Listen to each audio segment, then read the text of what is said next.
I don't have any immediate plans. I haven't had the time to think about it. We've had a long, hard term at the court, and I centered upon this particular action and left the future to itself for a little while.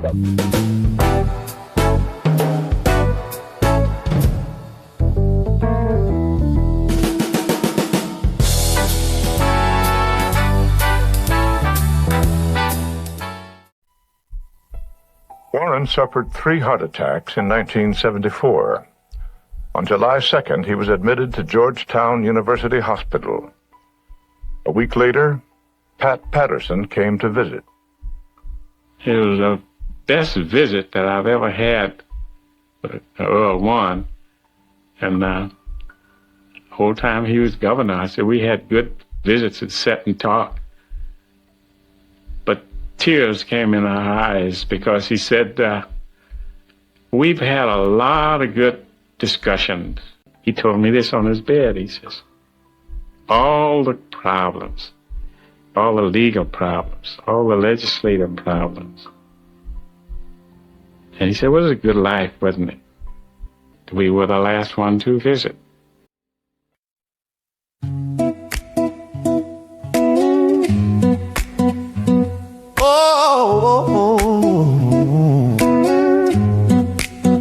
Chief Justice Warren, history still debates your name. Looking back now, how do you explain a court that stirred the nation's soul? That weapon art that changed the role? No, I didn't chase legacy or fame. I listened when the questions came. Not marble halls or powers call, but human voices, one and all. They asked about the court's decree, but I remember every plea. A child at school, a man alone, a woman guarding her own home. Each case a name, each name a face, each moment time refused to erase. I ruled with law, but heard the cry of lives that asked the reason why. A quiet revolution, case by case.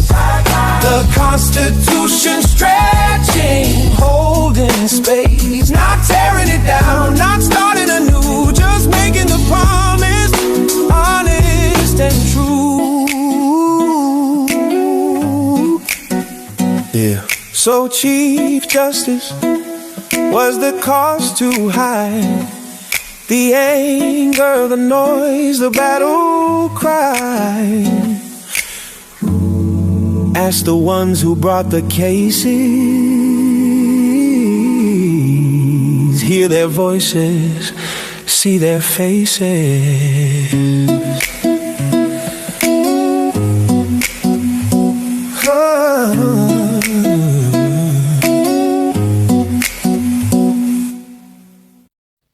He was called to Washington by President Eisenhower to become Chief Justice of the United States.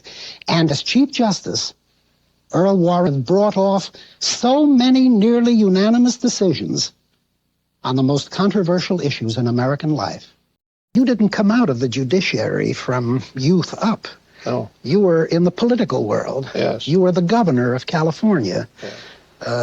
Even though it was a bipartisan nomination, both the Democrats and the Republicans wanted you there. Well, they did that once, but only once. And then you were part of the national ticket with Tom Dewey running for the vice presidency, along with him as president. Governor Warren, it's a pleasure to welcome you back on the Chronoscope program. Since you were last here, a lot of things have happened in the Republican Party. Some things have also happened in the Democratic Party, and we'd like to get your opinion on them, sir. I believe that we cannot win just by pointing out the mistakes of the Democrats. You see, we haven't been in power for 20 years, and the people of America are going to want to know what we propose to do, and I believe that we ought to meet every problem of American life head on. Defeat is but a lesson learned, a chance for growth, a page turn. The call to serve still loud and clear, a future path I hold dear. Dreams of the White House were in our sight.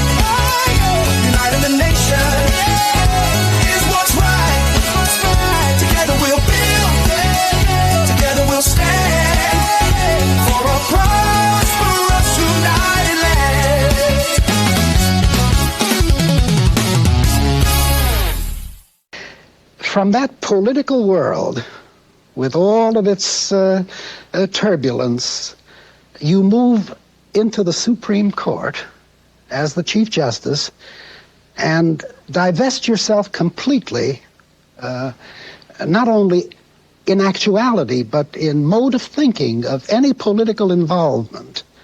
Well, I think that it is conditions in the Supreme Court are far more serene than the public has an idea of, because we read very often in the press about the great controversy that's going on in the court.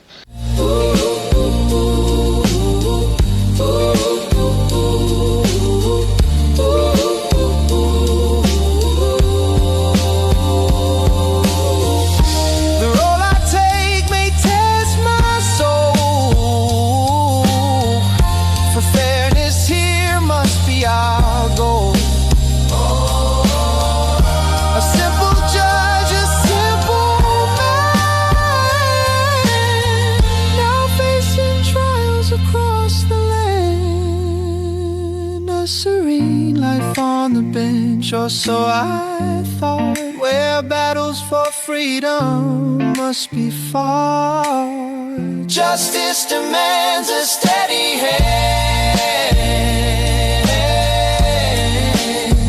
to shape the law, to heal this land. Ooh.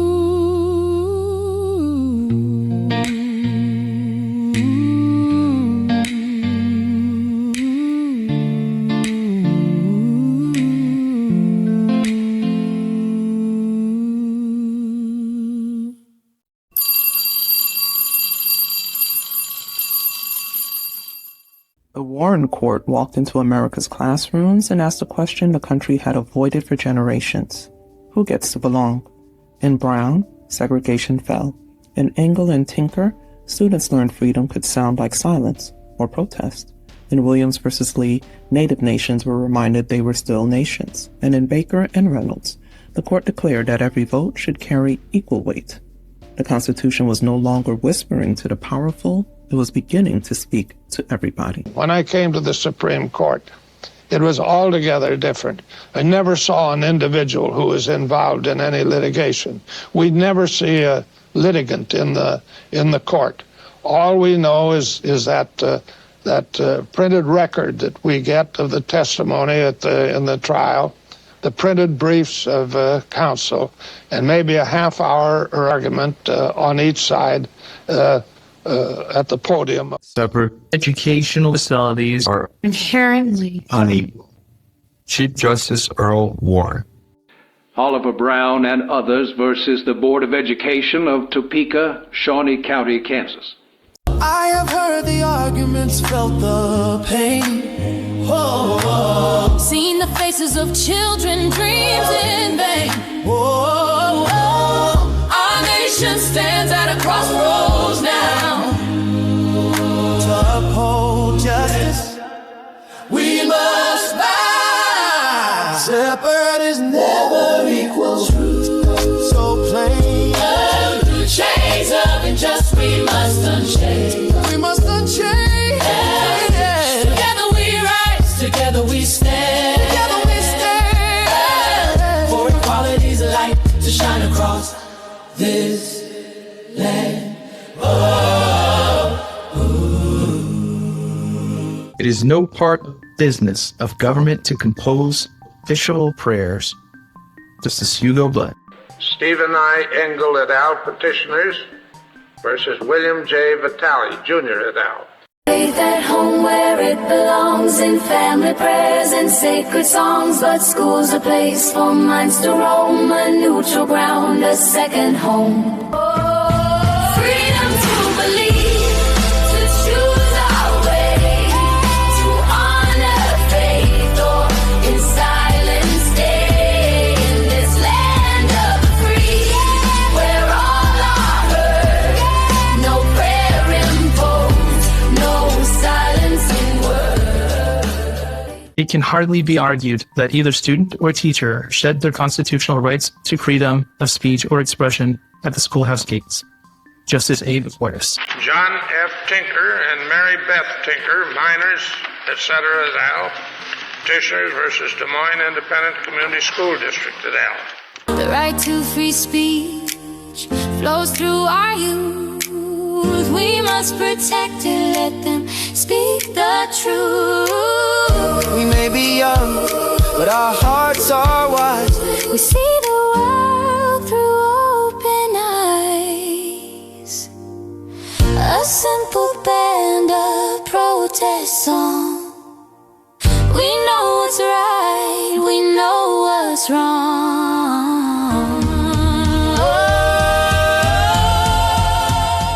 I remember the first time we discussed how long we thought it would take. I remember someone suggested, I can't remember who it was, wouldn't it be wonderful if on the centennial of the 14th Amendment that it would be a reality all over this country. And I've always remembered that and thought about it many times. It didn't become a reality by then, but still much more has been accomplished than most people realize. New York Times Company petitioner versus L.B. Sullivan. Extra, extra, read it loud. Voices rising from the crowd. Ink and conscience, black and white. Printed truth in morning light. Full page call on March the 29th. 1960, the struggle in print. Hear their rising voices cry. From southern streets where children tried to claim a promise long denied. While freedom riders testified, they sang for Dr. King's defense. For jailed protesters paying rent in. They're rising voices. They're rising voices. They're rising voices. Coming from an immigrant background and having parents that they don't understand the educational system, just having fundamental access to that education made me who I am today. If not, if these cases were implemented, immigrants, minorities, we would have been shut out of society without these fundamental rights. In my mind, the most important case that we have had in all those years was the case of Baker versus Carr, which is what we might call the parent case of the one man, one vote doctrine. In the cities we grow, in the towns we thrive, yet our voices fade, barely alive. Votes that count less, power misplaced. It's time to bring fairness back to the space. One person, one vote, the right to claim. Every citizen equal, every voice the same. From mountain towns to city streets, democracy's heartbeat, where freedom meets. And as a result of that, we had the cases of Reynolds versus Sims. Down in Alabama, the story's the same. Rural lines are drawn, and they play in the game. The cities are growing, the people demand, but they're silenced by the power of a line in the sand. Lines in the sand, holding us back, twisting the map to cover their tracks. Oh, we're standing up, we're breaking through. These lines can't define what we're gonna do. The power's with the people, it's time to stand. We'll redraw the line, no more lines in the sand. I believe that if we had had that decision shortly after the 14th Amendment was adopted, that most of these problems that are confronting us today, particularly the racial problems, would have been solved by the political process.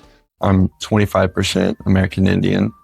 A lot of trips to go see our heritage growing up and be able to witness the everyday lives that they lived. And what really shocked me the most was just how long it took them just to get water every day. And we realized how hard the upbringing was for American Indians to survive back then. All Williams and Lorena Williams, petitioners versus Hugh Lee. Through the mountains, through the plains, our sovereignty forever remains. No foreign court will decide our fate. This is our nation, we legislate.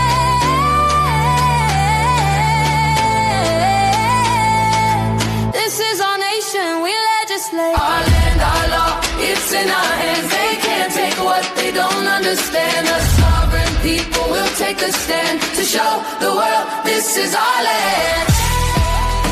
You can't explain anything you did. You can't temper the thing in any way. You just have to accept it without any answer of any kind. And that's one reason why the courts are traduced so much in this country, because they can be used as a whipping boy, don't you see? They have no way of talking back, where a man who's in politics can fight just as hard as he wants to do it. He sits in marble, far from the night, while cops face corners where wrong feels right. I don't question justice, I question control. When judges decide but never patrol, let him dream of fairness, let him speak slow, let him write opinions the streets won't know. Every revolution invites a reply, and water calls, they'll answer my cry. Courts don't win elections. I do. Well, I would think they were terrific. They didn't complain, and nor have they ever complained since about it. But I know what the problems of some of them were. For instance, I think Justice Black was not welcomed in Alabama for a good many years after the Brown decision. I swore an oath to do what's right, to fight for freedom, to shed new light. But in this storm with hatred strong, how do we hold on? How do we belong? Under fire, the flames rise high, voices shout, banners fly, standing firm but feeling small. Will justice answer?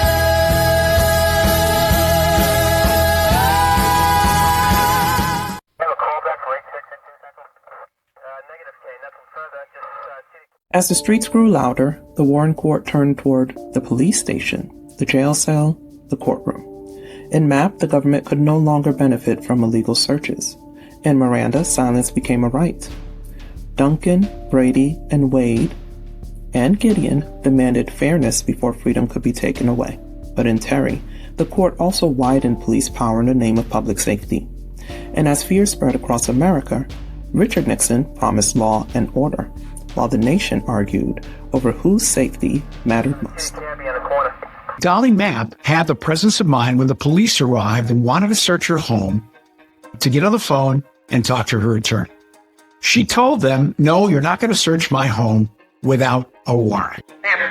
Etc. Appellant versus Ohio. But without a warrant, you can't come in without a warrant. You don't begin. The Fourth Amendment draws that line. This home, this space is mine. And if the search is born from wrong, the evidence won't sing your song. It falls away, it won't remain. No lawless game will stake its claim. We need not hold that all evidence is fruit of the poisonous tree, but this evidence, derived from an unlawful entry, is inadmissible. Justice Stewart. Long Son and James Watt Toy, petitioners versus United States.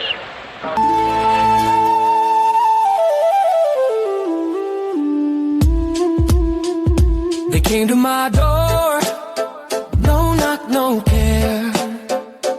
Enter my world like a storm in the air. Took what they wanted, no warrant in hand. But justice demands we make a stand. Fruit of the tree, tainted and foul. Evidence taken with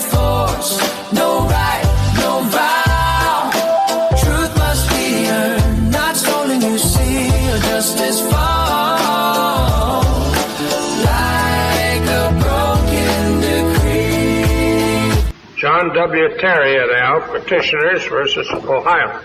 Reasonable suspicion, a double-edged blade, with freedom and safety dance, both afraid. Who decides, who draws the line? When does justice overstep, cross over the line? The Warren Court was just as politically charged as things are now. The importance of that court was not so much the decisions they made, but the rights they stood up. Ernest Miranda, Petitioner versus Arizona. You have the right to remain silent. Anything you say can be used, so be wise and defiant. You have the right to an attorney if you can't afford one. Don't you fear? These are the rights, now know them well. For in this room, your freedom's held. The prosecution may not use statements stemming from custodial interrogation unless it demonstrates the use of procedural safeguards effective to secure the privilege against self-incrimination. Chief Justice Earl Warren. The judge says wait, the lawyer says pause, but I hear footsteps breaking laws. I hear mothers locking doors. I hear silence begging for more.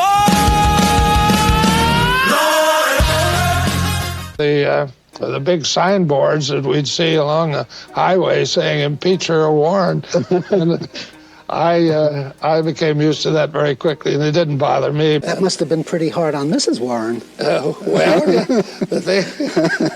it really was a lot harder on her than it was on me. Our home was safe, our world was bright, but now we live in constant fright. Now every day we live in fear. This weight is more than we can bear. Impeach Earl Warren, they call, they shout, justice way down, voices of doubt. A fight for rights, but the cost is steep. Promises made, but wounds run deep.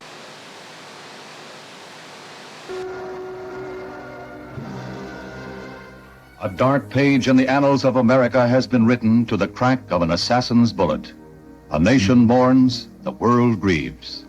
The man who became 35th president less than 3 years ago is dead. No investigation could have been more painstaking than that carried out by this commission. Every resource of criminology was called into play: ballistics tests, analysis of the guns themselves, handwriting analysis, the blanket in which the rifle was wrapped, the photographs and the documents linking Oswald to the crime. And Earl Warren was not too dignified to race down the stairs at the depository building, matching his time against Oswald's. In the end, we find confronting each other the liar, the misfit, the defector on the one hand, and 7 distinguished Americans on the other. For the Warren Commission could not give Lee Harvey Oswald his day in court in the protection of our laws. Clarence Earl Gideon, Petitioner versus H.G. Cochran, Director, Division of Corrections. I wrote my plea, I told my tale, how fairness failed, how freedom's frail. I may be poor, I may be small, but the right to a lawyer belongs to us all. Justice is not just for the wealthy or those with education. It's what our nation is built on. Its very foundation. And every person, rich or poor, deserves a fair trial. Evermore. United States Petitioner versus Billy Joe Wade. I stand in this line, shadows all around. No lawyer here, no friend I found. Words that make me say the fear I feel. Where's my defender? Where's my shield? Trial by jury is fundamental to the American scheme of justice. Justice White. Gary Duncan, appellant, versus Louisiana. Without a trial by jury of peers, the scales of justice tip way too near in favor of the rich and potent ones. But how is that fair to everyone? We have to ensure every voice is heard, that a jury hears all defendants' words. Every right upheld, everyone judged fair. 6th Amendment says.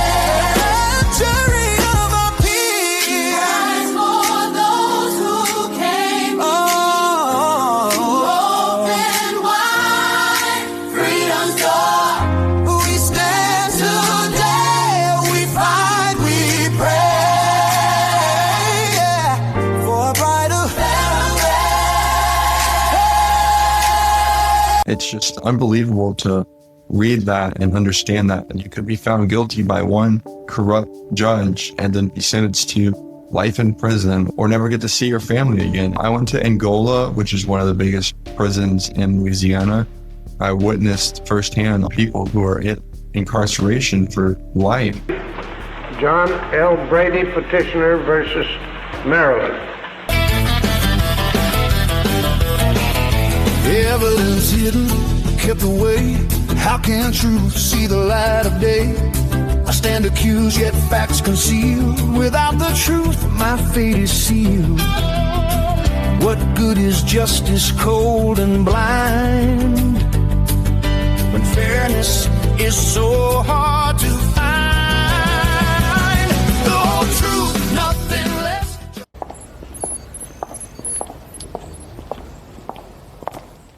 Then the Warren Court entered America's most private spaces, the telephone call, the marriage bed, the human body. In Katz, privacy became more than a place, it became a principle. In Griswold, married women gained the right to make intimate decisions without government control. And in Loving, the court declared that love itself could not be segregated by race. But while freedom expanded, backlash rose beside it. And as Nixon took the oath of office from the Chief Justice, Earl Warren, America stood divided over what liberty was truly meant to mean. The Fourth Amendment protects people, not places. Justice Potter Stewart. Charles Katz, petitioner versus United States. How we see privacy must evolve. It's not an easy problem to solve. The fourth protects people, not just the place, not just their things. Let's not erase all our privacy when nature's free. Lies we cross, racks we bend. Where does privacy start? Where does it end? The conversation, a quiet space in a world of eyes. We leave no trace. Marriage is one of the basic civil rights of man, fundamental to our very existence and survival. Chief Justice Earl Warren. Richard Perry Loving et al. Appellants versus Virginia. We built a home, we built a life. Husband and husband, wife and wife. But courts and laws tried to tear apart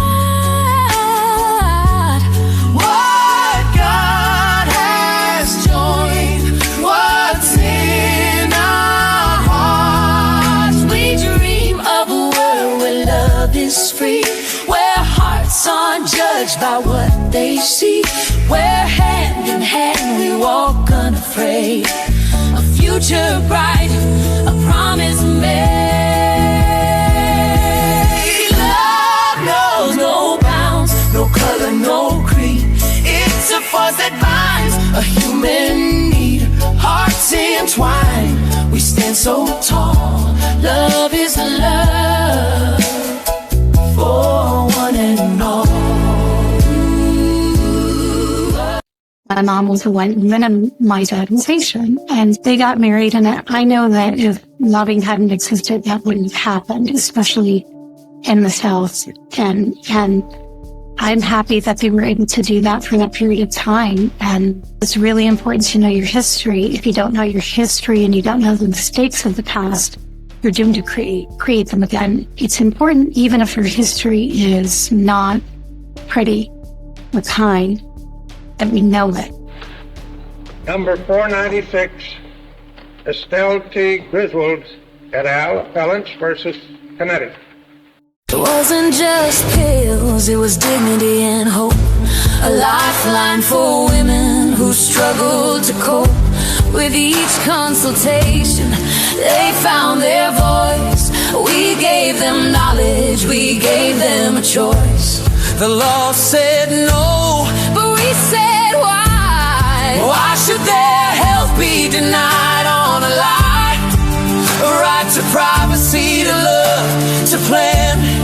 This isn't radical, it's human, it's grand. For every woman who dreams to decide, for the power of choice we won't let hide. To plan her future, her body, her life. We stood for freedom in this bitter strife. The marital relationship lies within a zone of privacy created by several fundamental constitutional guarantees. Justice William O. Douglas. The criticism that comes from the public, from the media, from the people who are disenchanted or discontented or in opposition to you, sometimes taking pretty abusive form, you wouldn't say that the political world was an easier world for you to adjust to than the judicial world because of the criticism that came. Well, I think I would, because I think I would, because in politics, a man can stand up and defend himself and explain things so people can understand, and that the news media will normally carry, and he releases the tension that he has by so doing. But when you're on the Supreme Court, you can't do that. If I find a man, whether he's a Democrat or Republican, or known as a liberal or conservative, who recognizes that it is the role of the court to interpret the law and to leave to the Congress that of writing the law, that's the kind of a man that I want. I do not want the court.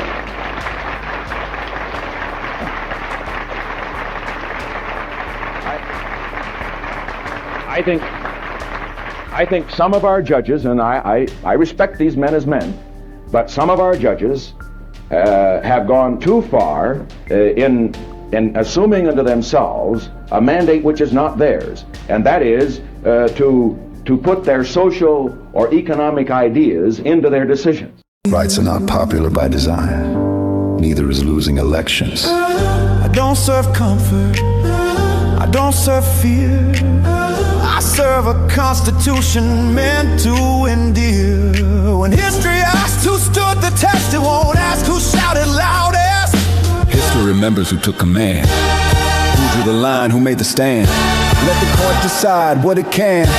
The rest of the country answers to one man. City don't sleep, windows crack, sirens talk back, feet move fast. You say wait, I hear run. You say right, I see God.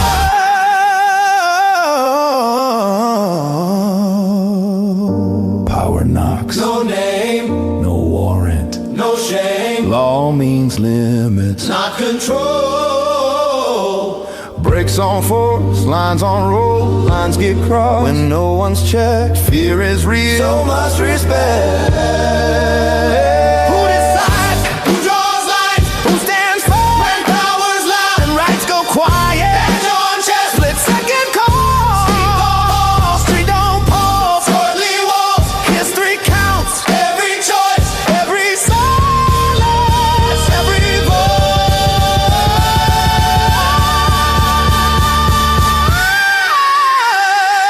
Justice, order, rights, control. Order, justice is not loud. It is not loud. It is lasting. Of that I am proud. Power doesn't wait, it's impatient.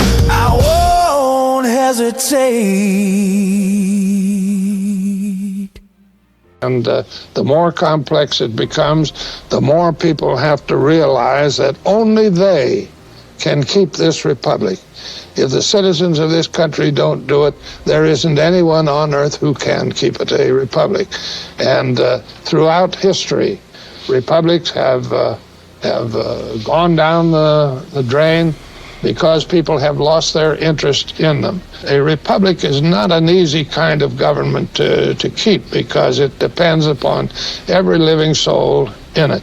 And it is because I believe the responsibility to keep it must be equated with the rights it bestows that I use the expression of Dr. Franklin to the effect, it's a republic if you can keep it. Justice, written and true, we pass the torch from us to you.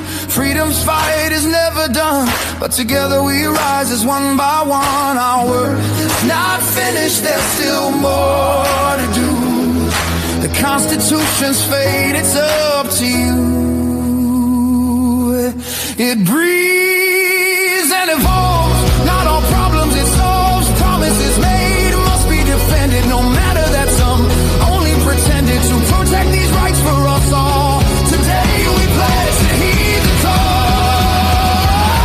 The Constitution's revolution. It's all wrong. We made the right. We did the work. We fought the fight. Constitution's revolution. It's all wrong. We made the right. We did the work.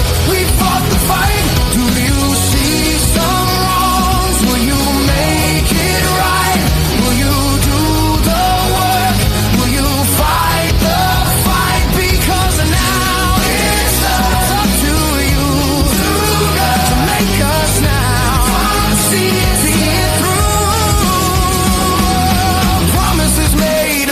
Defended, no matter that they just pretended that these rights would apply to all.